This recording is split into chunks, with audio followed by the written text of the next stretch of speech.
At my wedding, my sister-in-law mocked my $350 dress, smashed my cake with a grin. I grinned back. By the way, I have proof of your affair. Her face froze.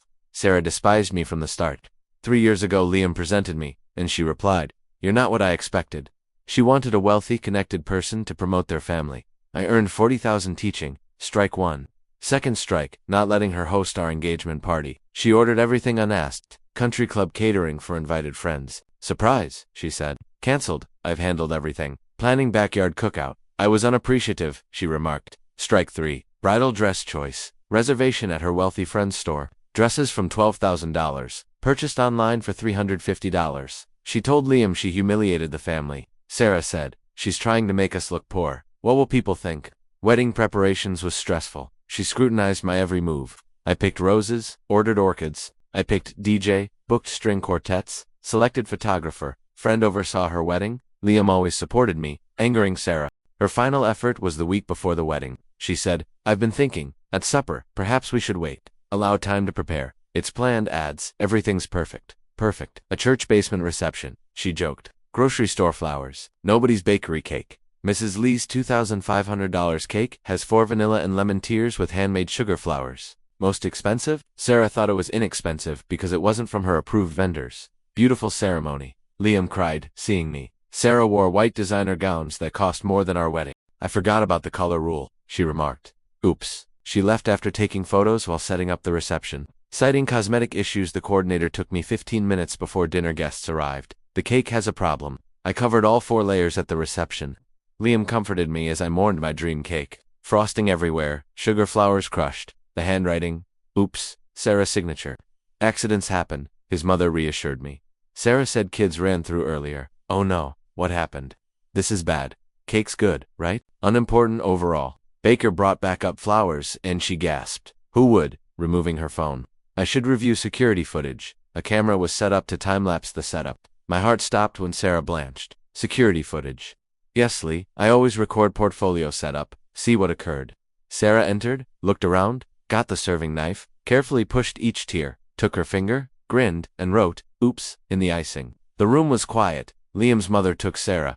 Sarah lied. My attempts to fix it brought tears. We can see you pushing them, Liam said. We can see you writing, oops, not illegally. Sarah's husband, David, texted me urgent information for weeks. He questioned, is Sarah cheating? She has seldom home, credit cards and calls are always private. Carlos texted that morning as Sarah's phone buzzed while getting ready. He adds, "Coup on T-way too. Wait to see you next week." When David's away, it was time, David, I said. You should probably know why Sarah was late to the ceremony after watching the cake video. David glanced up. What?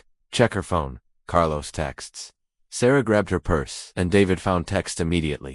Visuals and tips for traveling using David's money. You said you were at your mother's last weekend, he said. You spent time with him while I watched kids. Room froze. Liam prevented Sarah from going for David's phone, which looked like it could explode. Shaking him off, she grabbed him, but Liam held on. 60 silent observers. I heard myself gasping. Chairs scraped floors. Sarah cried and reddened. More messages flashed as David gently swiped before Sarah could shove past him again. Liam tightened his hand on her shoulder. Near the cake table, the wedding coordinator froze. Holding her clipboard loosely, Mrs. Lee recorded Sarah demolishing my cake on her phone, a simultaneous slow, fast feeling. It was bigger than expected. David's children were in this place. His marriage ended in front of everyone. My retribution moment escaped me. Sarah cried loudly and sounded desperate, stating the texts were bogus. She likely hacked her phone and searched around for guests to believe her. David read and scrolled. In the silent room, everyone could hear his faint voice after he stopped. He read aloud that Sarah wrote Carlos that she loved him more than her husband because Carlos made her feel alive like David never could. Sarah denied being hit and said someone was trying to end her marriage. Liam's mother grabbed David's arm through the mob and advised them to relax and talk quietly in appropriate time and place. David retracted his arm to look at her. Sarah publicly insulted Bella's wedding to accept fate. David flipped through his phone, shivering yet calm. He saw another message about Sarah renting a hotel with his credit card and saying Carlos David was boring and predictable. Sarah said it was a scam, but David found images of her laughing, kissing, and holding an unknown man, coughing. Liam looked aside. David gave his brother the phone as he went past the mob. Brother tapped phone screen. David told Sarah he was taking the kids and she shouldn't come tonight. He'd pack her tomorrow. Sarah blanched. Her nails pierced my skin as she begged me to tell David this was a mistake and that I was hurting her over the cake. She stated I fabricated texts. Sarah grasped a chair and pulled back as her leg gave out, blocking Liam's view. She was crying so hard, she was gasping. Yes. David approached the door. Sarah shrieked his name. He continued till he vanished into the corridor. The wedding coordinator said, "Maybe we should move everyone to the dining room. Dinner and reception salvage may be possible." Sarah cried in her chair as onlookers watched. Friends contacted her, but she declined. Liam took my hand and we proceeded to the dining room sweetheart table. He had no idea what to do as his sister's life collapsed. Our table received plates of food. The room was filled with whispers as they struggled to comprehend what they saw. I was most embarrassed at dinner. Everyone stared at the other room's door after someone laughed too loudly at a joke. Sarah fought and cried. The brother of David replied. The tone was apparent, but the message was unclear. At a nearby table, my concerned parents sat. My mom kept staring at me, frightened. She quietly inquired if I was okay. Was unsure how to answer. I was glad Sarah got punished. David's despair made me feel guilty. I'm glad everyone saw her ruin my cake. Without speaking, Liam gripped my hand under the table. What could he say? At our wedding, his sister fainted in front of 60 people mid-dinner. Liam's mother whispered to him. Sarah sobbed in the next room and requested to talk. Liam shrugged at me before asking. I informed his mother that Sarah's cheating ruined my cake. She chose those texts and photographs to spoil my wedding night. Therefore, I didn't console her. Liam's mother contended Sarah was her daughter, sister, and family. I agreed, but declined, so she departed without saying anything. Liam sighed and apologized for his sister's actions. I told him not to apologize, but he looked guilty.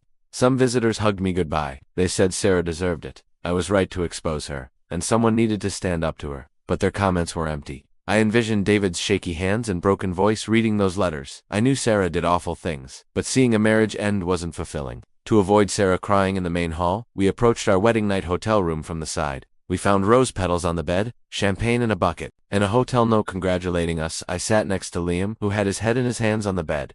We talked for hours about his sister, family, and our feelings. Instead of celebrating, we tackled family issues.